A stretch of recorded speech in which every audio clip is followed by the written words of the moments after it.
белгисиз жигит. Умардын аларды тааныбаганы аларга зыян алып келбейт.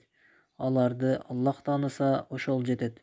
Умар ибн аль-Хаттаб Ярмук казатынын жалыны учкундап жатты. Бул үммөттүн белгилүү улууларынын ысымдарын баарыбыз укканбыз. Мисалы, Абу Бакр ас-Сиддык, Умар ибн аль-Хаттаб, Хадижа бинт Хувайлид, Айша, Салахуддин аль-Аюби, Кутуз, Бухари, Шафи, Абу Ханифа, Умар Мухтар жана башка көптөгөн улуу инсандар сыяктуу.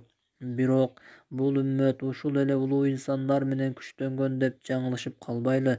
Анткени ислам үммөтүнүн жашап кетүүсүнө бардык доорлордо өз салымдарын кошкон арстандай үлүшү бар белгисиз топтор бар. Мына ушул белгисиз баатырлардын татыктуулугу ислам үммөтүнө белгилүү болгон баатырлардан кем эмес. Ошондуктан мен бул китепти жазып жатканымда тарых китептеринде көп айтылбай калып, белгисиз болуп калгандар жөнүндө да жазууну чечтим. Бул үммөттүн туруусуна тирек болгон белгисиздер жөнүндө жазуунун убагы келип жетти. Келиңиздер, унутулуп белгисиз болуп калган баатырларды эстейли. Эгер бул үммөттүн башчыларын жана уламаларын бул улуу ислам цивилизациясынын имараты дей турган болсок, анда белгисиз калган баатырлар анын түптөлүшүнө себеп болгон кыштары десек болот. Ямама согушунда Халид ибн аль-Валиддин аскерлеринен шейит болгон 1200 баатырдын ысымдарын ким билет? Андалуска исламды жайылтабыз деп шейит болгон Тарик ибн Зияттын аскерлеринин ысымдарынчы? 4 мазхабтын имамдарынын айткандарын жазып алып жер бетине жайылткан окуучулардын ысымдарын билесизби? Кутуз менен бирге монголдорго каршы согушкандар кимдер эле? Азияга исламды жеткирген Хандрамауттук жана омандык соодагерлердин аттары ким? Түшүндүрмө. Хадрамаут Араб жарым аралынын түштүк тарабындагы тарыхый өрөөн. Түшүндүрмөнүн аягы. Салахуддин Аюбийдин кан жанына каармандык рухун орноткон энесинин аты ким эле? Акыйкатта алар ислам үммөтүнүн белгисиз баатырлары. Алардын ислам үммөтүнө кылган тоодой эмгектерине ыраазылыгыбызды билдирүү иретинде алардын бирөөсүнүн тарыхын айталы. Бул белгисиз баатырыбыз али 20-га чыга элек жаш жигит. Ал бул үммөттүн көптөгөн баатырлары чыккан Азит уруусунан болот. Мурдагылардын салты боюнча согуштун алдынан эки тараптан бирден адам жекеме-жекеге чыгып салгылашып, анан согуш башталчу. Ярмук согушунда да римдиктерден дөөдөй бири чыгып каршылашын күтүп турганда, тизилген сапта Бадыр согушуна катышкан баатырлардан 100 чактысы бар экендигине карабай, бир жаш жигит чыкты да аскер башчы Абу Убайдага келип мындай деди: "О Абу Убайда, мен жүрөгүмдү айыктыруу үчүн, шейит болуу үмүтүмө жетүү үчүн өзүмдүн жана исламдын душманы менен күрөшүүнү каалап турамын. Шейиттикке жетүү үчүн Аллах жолунда өмүрүмдү бергенге даярмын. Мага уруксат бересизби?" Бул сөздөргө Абу Убайда таасирленип ага уруксат берет.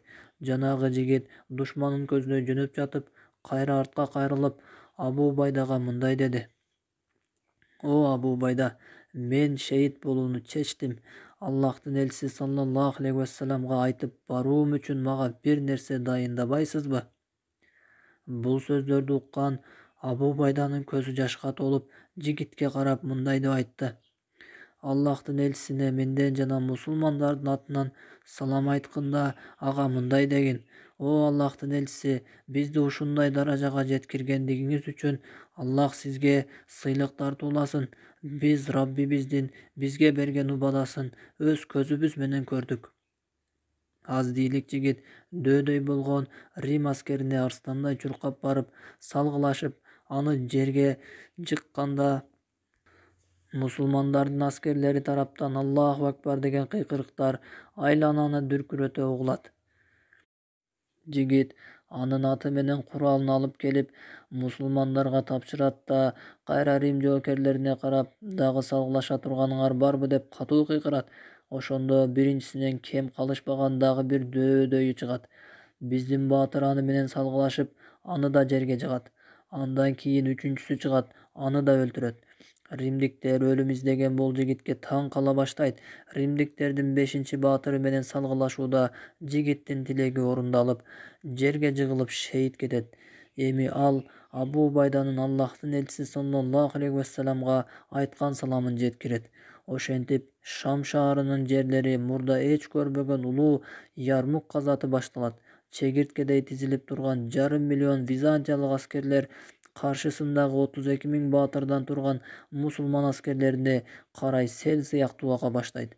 Мусулмандар эр жүрөктүк менен салгылашып жатышты, бирок римдик жоокерлер сан жагынан басымдуулук кылып койду. Анткени мусулмандар алардан бирөөнү өлтүрсө, анын ордуна 10 аскери келет эле. Тараза ташы римдиктер тарапка ооп, мусулман аскерлерин курчоого алып алышат.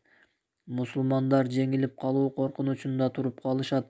Мына ушундай көз ирмемдерде ар бир элдин баатыры чыгат. Мына ушул учурда биздин улуу 100 баатырыбыздын биринин өзүн көрсөтө турган убагы келди. Ал адам баласына эң оор болгон чечимди кабыл кылат. Ал өлүмдү тандайт. Ал согуштун так ортосунда бир топ түзөт. Бул топту тарых китептеринде өлүм батальону деп айтышат. Бул батальондун окуясы кандай болгон, ал согуштун агымын кандай өзгөрткөн, инсан тарыхына ысымын түбөлүк жазып кеткен бул баатыр ким болгон? Мусулман баатырларынан үчөө шейит болуунун алдында иче албай кеткен бир урттам суусунун окуясы кандай болгон? Ислам дининин эң катуу душманынын уулу кантип мусулмандардын кол башчысы болуп, бул дин үчүн өз жанын өзү курман кылды? Кезекте